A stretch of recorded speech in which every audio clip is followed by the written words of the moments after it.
Daily. Taste the Daily. இந்த போரில் யார் வெற்றி பெற்றிருக்கிறார் என்ற கேள்விக்கு ஒரே பதில், அமெரிக்கா தோல்வியடைந்து விட்டது. எப்படி தோல்வியடைந்தது என்றால், நேற்று முன்தினம் பேச்சுவார்த்தையில் ஈரான் தெளிவாக சொன்னது, ஹெர்மூஸை விட்டு கொடுக்கவே போவதில்லை. இப்படி இழுபறி நடந்து கொண்டிருந்தது. திடீரென தாக்குதல் நடத்திவிட்டார்கள் அமெரிக்காவினர். அப்போ நீங்கள் சொல்லுங்க, வெண்ணெய் திரண்டு வருகிற நேரத்தில் தாலி உடைந்த கதையாக ஆகிவிட்டது. டொனால்ட் ட்ரம்பை கையெழுத்து போடக்கூடாதுன்னு யூத லாபி பெரிய பிரச்சனை பண்ணிட்டாங்க அமெரிக்காவில். என்ன சொல்லியிருக்காங்கன்னா, மிஸ்டர் ட்ரம்ப் இதில் கையெழுத்து போட்டிங்கன்னா நீண்ட காலமாக உங்களின் மீதுள்ள அச்சமும் அமெரிக்கா மேலுள்ள பக்தியும் குறைந்துவிடும். நம்முடைய ஆதிக்கத்தை காட்ட மீண்டும் ஒரு தாக்குதலை நடத்துங்கள் என்று 79 வயது மண்டை குழம்பிய நிலையில் இருக்கும் யாருக்கு, ட்ரம்புக்கு சூடை ஏற்றிவிட்டார்கள். ஆனால் மிக கொடூரமான தாக்குதலை அவர்கள் நடத்துவார்கள் என்பது அமெரிக்காவுக்கும் தெரியும், உலகத்திற்கு தெரியும். அது அழிந்தால் ஒரு நாள் ஒன்றுக்கு எவ்வளோ பிஸ்னஸ் காலியாகும் தெரியுமா? 1000 லட்சம் கோடி, $10 ட்ரில்லியன். இது அமெரிக்கா எடுத்திருக்கிற மோசமான ஒரு விஷயம். கடைசியில் ஒரு காதை வந்துச்சுன்னா இது அணு ஆயுதங்களை விட மோசமான கொடுமையாயிருக்கும். அமெரிக்கா இந்த இரவு ஒரு preemptive attack or defensive attack mechanism என்ற பெயரில் ஈரானுடைய தெற்கு பகுதிகளில் கொடூரமான தாக்குதலை எந்த ஏவுகணை வைத்து தாக்கிவிட்டார்கள். இப்போது நிலைமை ஒட்டுமொத்த பதட்டத்தில் ஆனது. அதற்கு முன்பு ஒரு காரணம், இந்த நடவடிக்கைகளை ஏற்றுக்கொள்ள மறுத்தார் பெஞ்சமின் நெதன்யாஹூ.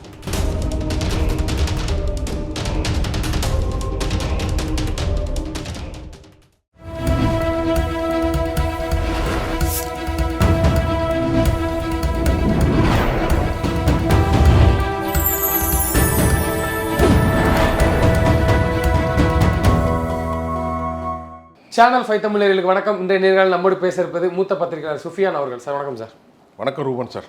சார், போர் ஒரு வழியாக முடிஞ்சதுன்னு தான் நினச்சிக்கிட்டு இருந்தோம், அமைதியாகவே இருந்துச்சு. இந்த சூழலில் அமெரிக்கா தாக்குதல், மீண்டும் ஈரான் மீது தாக்குதல், இந்த போக்கு எப்படி பார்க்குறது? ஒரு பக்கம் பேச்சுவார்த்தை, அமைதிக்கான பேச்சுவார்த்தை அப்படிங்கிற மாதிரியான ஒரு இதை நெரேட்டிவ் செட் பண்ணுறாங்க. அவங்களே பேசிக்கிறாங்க, அமெரிக்க அதிபரே பேசுகிறாரு, இன்னும் கூடிய விரைவில் நின்றோம், முடிவுக்கு வரப்போகுது, நல்ல செய்தி எட்ட போகுது. இந்த விஷயத்தை நம்ம எப்படி பார்க்குறது? கடந்து போகலாமா இல்லை ஏன்னா நம்ப முடியாது, எந்த சூழல்லையும் அமெரிக்காவை நம்ப முடியாது, அது உலக நாடுகளுக்கே தெரியும். அதனால் கேட்குறேன் சார். இப்போ முதல்ல போர் ஆரம்பிச்சிட்டு நேற்று இரவு கொடூரமான தாக்குதல் ஒன்றை தெற்கு தெஹ்ரானில் நடத்தி முடித்தார்கள். பயங்கர தாக்குதல், அதனுடைய காணொளிகள் வந்தது. இப்போ நேற்று மாலைக்கு பின்பு தாக்குதல், நேற்று வரைக்கும் பேச்சுவார்த்தை நடந்து கொண்டே இருந்தது. என்ன பேச்சுவார்த்தை? அல் ஜசீரா, அல் மயாதீன், நியூயார்க் டைம்ஸ் மற்றும் வால் ஸ்ட்ரீட் ஜேர்னல், இது மாதிரி சேனல்களுடைய சுருக்கமான செய்தியை உங்களுக்கு சொல்லிடுறேன். இந்த பேச்சுவார்த்தை ஆரம்பித்தது சவுதி அரேபியா, கத்தர், குவைத், எகிப்து, துருக்கி, பாகிஸ்தான், முனீர். அப்போ இந்த பேச்சுவார்த்தைக்கு முக்கியமான டீலிங் பாயிண்ட் நம்பர் 1, அணு ஆயுதங்களை கை வைத்திருக்கிற துகள்கள், நீங்கள் பலமுறை சேனல் 5 பேசிட்டேன், அதை கையளிக்கிற விவகாரமாக, அதாவது அதை ஒப்படைக்கும் விவகாரமாக. இரண்டாவது பிரச்சனை என்னவென்றால் ஹெர்மூஸ் வளைகுடா பிரச்சனை. மூன்றாவது முடக்கப்பட்ட பணம். நான்காவது மிக முக்கியமாக நிரந்தர போர் நிறுத்தம். ஐந்தாவது இஸ்ரேலுடைய லெபனான் போர். இப்படி ஆறாவது எல்லா தடைகளும் நீக்குவது. இப்போ இந்த பிரச்சனையில் முக்கிய பிரச்சனை ஹெர்மூஸ் வளைகுடா.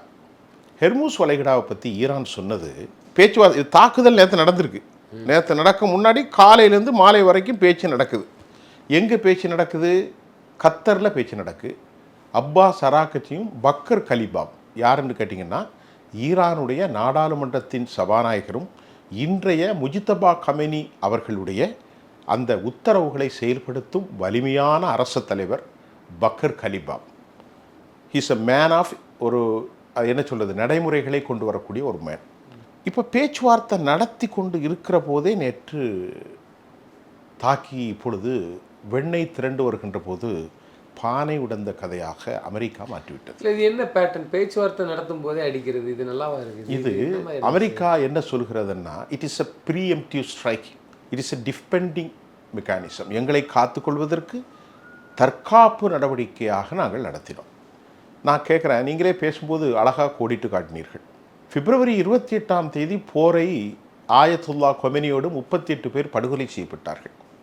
அப்போது ஓமனில் பேச்சுவார்த்தை நடந்து மற்றொரு பேச்சுவார்த்தை சுவிஸில் நடக்கப் போகிறது. இப்படியெல்லாம் நடந்து கொண்டிருந்த நேரத்தில் மார்ச் 2 இறுதி சுற்று பேச்சுவார்த்தை என்று வைத்திருந்தார்கள். ஆனால் பிப்ரவரி 28 போரை நடத்தி CIA மற்றும் மொசாத் உளவுப்படையின் மூலம் உச்சபட்ச தலைவர் 87 வயது பெரியவர் செதிலி காமினியை படுகொலை செய்தார்கள். அவருடைய பேரப்பிள்ளை, சின்ன குழந்தை, மகள், மருமகன் எல்லோரும் மரணித்து போனார்கள். 100க்கு மேற்பட்ட ஈரானிய ஆளுமைகள், சயின்டிஸ்ட்டு, நியூக்ளியர் வெப்பன் சயின்ஸ் எல்லாருமே, இராணுவ தளபதிகள் படுகொலை செய்யப்பட்டார்கள். அதற்கு பிறகு போர் நடந்தது. இந்த போரில் யார் வெற்றி பெற்றிருக்கிறார் என்ற கேள்விக்கு ஒரே பதில், அமெரிக்கா தோல்வி அடைந்து விட்டது. எப்படி தோல்வி அடைந்தது என்றால், நேற்று முன்தினம் பேச்சுவார்த்தையில் ஈரான் தெளிவாக சொன்னது, ஹெர்மூஸை விட்டு கொடுக்கவே போகிறதில்லை. ஏனால் அதில் தான் உலகத்தின் கப்பல்கள் எல்லாம் போகின்றது. நாங்கள் நாள் ஒன்றுக்கு 35 கப்பல்களுக்கு மேல் அனுமதிக்க போகிறதும் இல்லை. அதில் நாங்கள் வசூல் செய்வது, UN செக்யூரிட்டி கவுன்சில் சொன்னது, ஐநா பொதுப்பாதையில் சுங்க கட்டணம் செலுத்துவதற்கு ஐநாவுடைய கன்வென்ஷனல் லா ஆஃப் ஐநா UN கன்வென்ஷனல் லா அது முடியாது, அனுமதிக்க முடியாது, ஷுட் நாட் பி, அது தட் ஷுட் பி பேண்டட், தடை என்று சொன்னோன்னே ஈரான் சொன்னது, இங்கே பாருங்கள், கடல் எல்லையிலிருந்து கடலுக்கு உள் இத்தனை கிலோமீட்டர் எங்கள் நிலம்தான், அப்படி நாட்டிக்கல் மைலுக்குள்ள ஐநா நிர்ணயித்த இடத்துக்கும் உள்ளே தான் இந்த கப்பல் போகிற இடம் இருக்குது, அது எங்களுக்கு தான் உரிமை, நாங்கள் சுங்க கட்டணம் வசூலிக்கலை. டக்குன்னு உள்டாடிச்சிட்டாங்க. நாங்கள் சுங்க கட்டணம் வசூலிக்கலை, நாங்கள் போகிற கப்பலின் பாதுகாப்புகளுக்காகவும் கப்பல் கடல் கொள்ளையர்கள் எல்லாவற்றையும் செய்து கொடுத்தும் அதன் சரி செய்கிற பணிக்கு நாங்கள் பண்ணுறோம் அப்படின்னு சொன்னாங்க. அமெரிக்காவால் ஒன்றுமே பண்ண முடியல. அதில் கிடைக்கக்கூடிய வருமானத்தை, ஒரு கப்பலுக்கு 20 கோடி ரூபா இந்திய மதிப்பிற்கு 2 மில்லியன் அமெரிக்க டாலர்கள், அதை வசூலிப்பதாகவும் அதில் 1% ஓமனுக்கு கொடுத்து விடுவதாகவும் அந்த ஒப்பந்தம். இந்த ஒப்பந்தத்தை அமெரிக்கா ஏற்றுக்கொண்டதோ கொள்ளவில்லையோ தெரியவில்லை. இது ஒன்று. இரண்டாவது, ஈரான் தெளிவாக சொன்னது, அணு ஆயுதத்தில் என்ரிச் செய்யப்பட்ட செறிவூட்டப்பட்ட 453 கிலோகிராம் அவன் கையில் இருக்குது, அதை நாங்கள் எப்போதும் கொடுக்க மாட்டோம், அது பிறரிடத்தில் அதாவது கையளிக்கப்படும் என்பதை நம்பவே தேவையில்லை, அது எங்களுடைய உரிமை, it is our internal integrate part of, நம்ம நாட்டுக்குள்ளே எங்களுக்கு இருக்கக்கூடிய ஒரு என்ன சொல்வது சாவரினிட்டி, நாங்கள் ஒருபோதும் கொடுக்க மாட்டேன்னு முஜித்தபா கொமேனி அறிவித்தார். அதிலும் தீர்வு வரவில்லை. உடனே ஈரான் சொன்னார்கள், அதை கொஞ்சம் காலதாமதமாக்கி கொள்ளலாம் அப்படி சொன்னார்கள். இது 2. மூன்றாவது, அவர்கள் பணம் பல பில்லியன் டாலர்கள் முடக்கப்பட்டிருக்கிறது, அதை உடனே விடுவிக்குங்கள். 4வது, இஸ்ரேல் தாக்குதலை லெபனானில் நிறுத்துங்கள். இப்படி இழுபறி நடந்து கொண்டிருந்தது. பட் இது கண்டிப்பாக ஒரு குறிப்பிட்ட நாட்கள் ஆகும் என்று சொல்லி கொண்டிருக்கின்ற போதே திடீரென தாக்குதல் நடத்திவிட்டார்கள் அமெரிக்காவினர். அப்போது நீங்கள் சொல்லுங்க, வெண்ணெய் திரண்டு வருகிற நேரத்தில் தாலி உடைந்த கதையாக ஆகிவிட்டது. இது எவ்வளோ நாள் அப்படின்னு நேற்று மாலை வந்த செய்தி, 60 நாட்களுக்கு இந்த ceasefire, the amicable settlement or truce or ceasefire, அது 2 பேருமே பின்பற்றி வேண்டும் என்று பேசி கொண்டிருந்த போது அமெரிக்கா இந்த இரவு ஒரு preemptive attack or defensive mechanism என்ற பெயரில் ஈரானுடைய தெற்கு பகுதிகளில் கொடூரமான தாக்குதலை எந்த ஏவுகணை வைத்து தாக்கிவிட்டார்கள். இப்போது நிலைமை ஒட்டுமொத்த பதட்டத்தில் ஆனது. அதற்கு முன்பு ஒரு காரணம், இந்த நடவடிக்கைகளை ஏற்றுக்கொள்ள மறுத்தார் பெஞ்சமின் நெத்தானியாகு. பெஞ்சமின் நெத்தானியாகுக்கு பொறுத்தவரை, என்னடா நாம் இத்தனை மாதமும் 90 நாட்கள் ஆக போகிறது. அந்த 28 அன்னைக்கு முதல் பேட்டி நான் இங்கே வைத்து தான் கொடுத்தேன், இதே சேனல் 5 தான். நீங்கள் தான் என்னை அழைத்தீர்கள், சார் தாக்கி விட்டார்கள், வேகமாக வாருங்கள். இதே ரூபன் தான் என்னை அழைத்தது, இதே சேனல் 5 தான் நான் முதல் பேட்டியை கொடுத்தேன். அதுக்கு பிறகு தான் எல்லாத்துக்கும் கொடுத்தேன். 90 நாட்கள் ஆகிவிட்டது, வெற்றி கொள்ள முடியவில்லை. இப்பொழுது அமெரிக்காவில் நேற்று இந்த பேச்சுகள் போகும்போது அமெரிக்காவில் ஒரு குழு கூடியிருக்கிறார்கள். அதில் ரிப்பப்ளிக்கன் எல்லாரும் ஒரு மீட்டிங் செஞ்சுருக்காங்க. மிஸ்டர் டொனால்ட் ட்ரம்ப் கையெழுத்து போடுவதற்கு தாமதமாகிறது. எப்பொழுது? நேற்று முந்தானேற்று மாலை. டொனால்ட் ட்ரம்பை கையெழுத்து போடக்கூடாதுன்னு யூத லாபி பெரிய பிரச்சனை பண்ணிட்டாங்க அமெரிக்காவில். என்ன சொல்லியிருக்காங்கன்னா, மிஸ்டர் ட்ரம்ப் இதில் கையெழுத்து போட்டிங்கன்னா நீண்ட காலமாக உங்களின் மீதுள்ள அச்சமும் அமெரிக்கா மேலுள்ள பக்தியும் குறைந்துவிடும். அமெரிக்கா தான் முதன்மை என்கின்ற ஒரு கலச்சூழல் மாறிவிட்டால் நமது நீண்டகால நன்மைகளுக்கும், அது மத்திய கிழக்காக இருந்தாலும் சரி, யூரோப்பிய யூனியனாக இருந்தாலும் சரி, சீனா தைவான் பிரச்சனையாக இருந்தாலும் சரி, அதே போன்று வெனிசுலா பிரச்சனைகள் நமக்கு பெரும் பின்னடைவு. அதனால் ஈரானுடைய கோரிக்கைகளுக்கு நீங்கள் செவிமடுக்கக்கூடாது, நம்முடைய ஆதிக்கத்தை காட்ட மீண்டும் ஒரு தாக்குதலை நடத்துங்கள் என்று 79 வயது மண்டை குழம்பிய நிலையில் இருக்கும் யாருக்கு? ட்ரம்புக்கு சூடை ஏற்றி விட்டார்கள். சிம்மா இருந்ததை டக்குன்னு ஃப்ளேம் இன்க்ரீஸ் பண்ணிட்டாங்க. அடிடா என்று நம்ம ஊரில் கரகாட்டம் அடித்த மாதிரி நேற்று அடித்து விட்டார்கள். பதில் தாக்குதல்ங்கிறது எப்படி? நம்ம பதில் தாக்குதல் இதுவரைக்கும் வரவில்லை. இப்பொழுது நான் உங்களிடத்தில் பேசிக் கொண்டிருக்கிறேன் மாலை 3 மணி. இதுவரைக்கும் ஆனால் மிக கொடூரமான தாக்குதலை அவர்கள் நடத்துவார்கள் என்பது அமெரிக்காவுக்கும் தெரியும், உலகத்திற்கு தெரியும். இந்த கொடூர தாக்குதலில் ஒரு கவலை என்னவென்றால், அவர்களுடைய ரிட்டாலியேஷன் கண்ணுக்கு கண் பல்லுக்கு பல் என்று இருக்கும். முதல் தாக்குதலில் 3 பேர் அவர்கள் குறிவைத்திருக்கிறார்கள். ஒன்று, முதலாவது குறிவைப்பு அமெரிக்காவோ இஸ்ரேலோ அல்ல. அப்படி என்றால் யார் என்று நீங்கள் கேட்கலாம் அல்லவா? நெத்தனியாகவும் ட்ரம்புமா? இல்லை, அவர்களே இல்லை. அப்போ யார்? முதல் தாக்குதல் யுனைடெட் அரபு எமிரேட்ஸ். இன்னைக்கு துபாய்ன்னு சொல்றீங்கல்ல, அவர்களைத்தான் ஈரான் முதலாவது தாக்குதலாக, இஸ்லாமிய நாடு அந்த நாட்டை அழிக்க வேண்டும் என்பதில் ஈரான் கங்கணம் கட்டி கொண்டிருக்கிறதுக்கு பெரும் காரணம், இந்த போரில் மத்திய கிழக்கு நாடுகள் அனைத்தும் அமெரிக்கர்களாக இருந்தாலும் வெளிப்படையாக அமெரிக்காவுக்கு எதிராக எதுவும் சொல்லலை.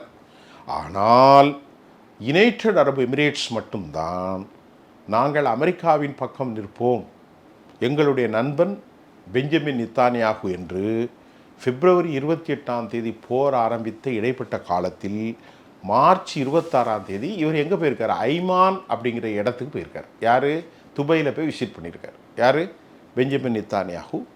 6.5 மணி நேரம் பேசியிருக்கிறானோ நகியானோ அவரும். அந்த செய்தியை வெளியிட்டது யார் தெரியுமா? இஸ்ரேல் டைம்ஸும் ஜெருசலேம் போஸ்ட்டும் வெளியிட்டாங்க. இஸ்ரேல் பிரதமர் பெஞ்சமின் நெத்தன்யாகு துபாய்க்கு பயணம், எரியிற எண்ணெய் கொல்லியில் எண்ணெயை ஊற்றின கதையா இப்போ இவனை அழிச்சி ஆகணுங்கிற முடிவுக்கு தெஹ்ரான் வந்து விட்டது. இரண்டாவது, தெஹ்ரான் ஒரு எச்சரிக்கை என்ன சொன்னது என்றால், உலகமே நின்று போகக்கூடிய பல அச்சுறுத்தல் தெஹ்ரான் கையில் இருக்கிறது, அதாவது ஈரானின் கையில். ஒன்று, அமெரிக்காவினுடைய 1 கேலன் பெட்ரோல் இப்போது $5 ஆகப் போகிறது, 4 சம்திங்காக இருக்குது. இரண்டாவது, உலகத்தில் எந்த கப்பல்களும் இனி அங்கிருந்து நகராது. மூன்றாவது, மிக முக்கியமாக தெஹ்ரானில் இப்போது எந்த ஹெர்மூஸ் இருக்கிறதோ அதுக்கு கீழே கடலாதிக்க பகுதிகளில் 7 கேபிள் போகுது. 7 கேபிள் தான் நூற்றுக்கணக்கில் லட்சக்கணக்கான மைல்டு இது. அது உலகத்தை முழுவதும் இணைக்கும் இணையதள பாவனைகளை குண்டை போட்டு அழித்தால் உலகமே நின்று போய்விடும். அமெரிக்காவுடைய அமேசான், அமெரிக்காவுடைய நிவேடா, அதே போன்று IBM, மைக்ரோசாஃப்ட், இப்படி எத்தனை கம்பெனி இருக்குது, எல்லாம் காலி. அதே மாதிரி குவைத், துபாய், அராம்கோ கம்பெனி எல்லாருடைய தொழிலும் முடியும். அது அழிந்தால் ஒரு நாள் ஒன்றுக்கு எவ்வளோ பிஸ்னஸ்ஸு காலியாகுது தெரியுமா? 1000 லட்சம் கோடி, $10 ட்ரில்லியன். இது அமெரிக்கா எடுத்திருக்கிற மோசமான ஒரு விஷயம். $10 ட்ரில்லியன் காலியானால் இதை அடிப்பாங்கன்னு நினைக்கிறீங்களா? ஈரான் அது அடிப்பாங்களான்னு தெரியவில்லை. அதை கடைசியில் ஒரு காதை வந்துச்சுன்னா இது அணு ஆயுதங்களை விட மோசமான கொடுமையாயிரும். அதை ரிப்பேர் பண்ணுறது அவ்வளோ ஈஸி கிடையாது. கடலுக்குள்ளே ஒரு படுமோசமான தாக்குதல். அது தாக்கினால் ஐரோப்பிய யூனியன் பாதிக்கப்படும், தெற்காசிய மண்டலங்கள் பாதிக்கப்படும், மத்திய கிழக்கு பாதிக்கப்படும், உலகமே ஸ்தம்பித்து போகும். ஆயுதங்கள் ஈரானிடம் கம்மியாக தான் இருக்குது, குறைஞ்சிடுச்சு, அந்த போரில் யூஸ் பண்ணிட்டாங்க அப்படிலாம் சொல்கிறோமே. இந்த கேப்பில் அவங்க ஃபில் பண்ணியிருப்பாங்க. ஏன்னா அமெரிக்காவை பற்றி சொல்லவே வேண்டாம், அது ரெடி பண்ணி வச்சுருப்பாங்க. ஆனால் இந்த சீஸ் ஃபயருங்கிறதே கிட்டத்தட்ட ஆயுதங்களை குவிக்கிறது தான் சொல்லுவாங்க. அதனால் இப்போ ஈரானிடம் ஆயுதங்கள் இருக்குதா, இல்லை இப்போ உள்ளே இறக்கி வச்சுருக்காங்களா, இல்லை சைனா சப்போர்ட் பண்ணுமா? ஏன்னா சைனாவுக்கு விசிட் அடிச்சிருக்கிறார் ட்ரம்ப் அவர்கள். அதையும் பார்த்துருப்போம். புட்டின் பின்னாடியே போகிறாரு, அடுத்து போகிறாருங்கிற மாதிரி இருக்குது. ஸோ அதனால் கேட்குறேன். அழகான கேள்வி, சரியான இடத்துல சரியான கேள்வி இங்கே வச்சது. இப்போ விவகாரம் என்னவென்றால், முதலில் நீங்கள் தெரிந்து கொள்ளுங்கள், இந்த ஆயுதங்களை காஃபி ஊற்றுற மாதிரி 10 நிமிஷத்தில் செய்யக்கூடிய ஆயுதங்கள் அல்ல. இந்த ஆயுதங்களை செய்வதற்கு 8 ஆண்டுகள், 7 ஆண்டுகள், 10 ஆண்டுகள், பல மாதங்கள் செய்தான் செய்ய முடியும். அமெரிக்கா இந்த ஆயுதங்கள் இருக்குதான்னா, அமெரிக்காவில் ஆயுதங்கள் இல்லை. எப்படி என்று கேட்டால், அமெரிக்காவுடைய ஆயுதங்களை ஈரானை மாதிரி ஒரு நாடுக்கு கொடுக்கப்படவில்லை. மத்திய கிழக்கில் இருக்கக்கூடிய சவுதி அரேபியா, துபாய், கத்தர், எகிப்து, ஜோர்டான், அதே போன்று சிரியா, அதே போன்று ஈராக்கு, அதே மாதிரி இங்கே கொரியா, ஜப்பான் மற்றும் இஸ்ரேல், இவ்வளவு நாடுகளுக்கும் கொடுக்கிறார்கள். அந்த நாட்டுக்கு பாதுகாப்பு வரும். CIA, central investigation agency of US, அவங்க ஒரு அறிக்கையை வெளியிட்டிருக்கிறாங்க. அமெரிக்காவுடைய பெரிய ஏஜென்சி, உலகத்திலே பெரிய சர்வ வல்லமை கொண்ட ஏஜென்சியான CIA ஒரு கருத்தை கடந்த வாரம் வெளியிடுகிறது. ஈரானில் மொத்தம் 70% ஏவுகணைகள் பத்திரமாக இருக்கிறதாகவும், மலைகளுக்கு கீழ் அது பத்திரப்படுத்தப்பட்டு இருப்பதாகவும், 33 ஏவுகணை தளங்களில் 3 மட்டும்தான் அமெரிக்காவால் அளிக்கப்பட்டதாகவும், 30 பாதுகாப்பாக இருப்பதாகவும், ஹெர்மூஸ் வளைகுடா கடலாதிக்க பகுதிகளில் ஒட்டிய சீஷோ கடற்கரை ஒட்டிய பகுதிகளில் 5 கிலோமீட்டருக்கு ஒரு ஏவுகணைகள் தளம் இருப்பதாகவும், நாள் ஒன்றுக்கு 200 ட்ரோன்களை அவர்கள் தயாரித்து வைத்திருப்பதாகவும், இதைவிட பல புதிய நவீனமான ஆயுதங்களை அவர்கள் தயார் செய்து வந்திருக்கிறார்கள். அவர்களுக்கு சீனாவும் ரஷ்யாவும் பெரும் அளவில் உதவி செய்து வருவதை அமெரிக்காவுடைய CIA இன்டெலிஜென்ஸ் தெரிவாக்கி இருக்கிறது. அப்போ அமெரிக்காவுக்கு நீங்கள் கேட்ட கேள்வி நேர எதிர்த்த பதில் சொல்கிறேன். அமெரிக்கா இப்பொழுது அந்த ஆயுதங்களை சரி செய்வதற்கு நாட்கள் ஆகும் மட்டுமல்லாமல், அமெரிக்காவில் இருக்கக்கூடிய ஏர் டிஃபென்ஸ் சிஸ்டமான தாடு மற்றும் பெட்ரியாட், இவைகள் தடுப்பு ஆயுதங்கள் நிறைய இழந்துட்டாங்க. அதுவும் இஸ்ரேலை விட அதிகமாக அமெரிக்கா தான் இழந்திருக்கிறது என்ற தகவல் அமெரிக்காவை ஆடி போய் செய்திருக்கிறது. Point number 1. இப்போ ஈரானிடத்தில் அதிக ஆயுதங்களும் ட்ரோன்களும் ஆளில்லா விமானங்களும் பலிஸ்டிக்ஸ் மிசைல்களும் சிஜில் போன்றவை, ஃபத்தா 21, ஷஹாபாப், கெர்ரம்சோர், அல் பாபு, ஷஹாபாப், இப்படி ஏராளமான சிஜில், ஏராளமான வலிமை வாய்ந்த 5வது தலைமுறை அப்டேட் வெர்ஷன், அதே போன்று வடகொரியாவிலிருந்து கவஸ்தான் என்று சொல்லக்கூடிய பயங்கரமான ஆயுதங்கள், வடகொரியாவில் இருக்கிற குரூஸ் ஏவுகணைகள், பலிஸ்டிக் ஏவுகணைகள், ICBM ஏவுகணைகள், இன்டர் கான்டினென்டல் பலிஸ்டிக்ஸ் ஏவுகணைகள் அனைத்தும் யாரிடத்தில் இருக்குதான்? பெரும் அளவில் குவிக்கப்பட்டிருக்கிறது ஈரானில். அதே போன்று 5 நாடுகள் மட்டுமே உரிமை கொண்டாடும் காஸ்பியன் வளைகுடா, இது நேற்று வெளியானது. அதில் ஒரு பக்கம் ஒரு பக்கம் ஈரான், மற்றொரு பக்கம் ரஷ்யா, இந்த பக்கம் துர்கமிஸ்தான், அசர்பைசான், கஜகஸ்தான், இந்த 5 நாடுகள் மட்டும்தான் இந்த குளத்திலே இருக்க முடியும். மற்ற நாடுலாம் உலகத்தில் வர முடியாது. இந்த நாடுகளிலிருந்து, ரஷ்யாவிலிருந்து ஏராளமான ஆயுதங்கள் கடலோரமாக இங்கே உள்ளே இருக்குது.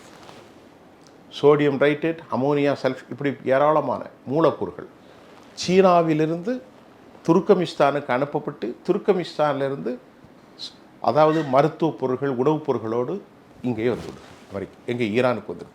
ஈரான் இன்னும் கடுமையான வலிமையாகத்தான் இருக்கிறது என்ற தகவலை, ஈரானுக்கு சேதாரம் உண்டு. சேதாரம் உண்டாகும் போது தான் இந்த அமிக்கபிள் செட்டில்மெண்ட்டில் நான் ஒரே ஒரு பாயிண்டை சொல்ல மறந்துட்டேன்.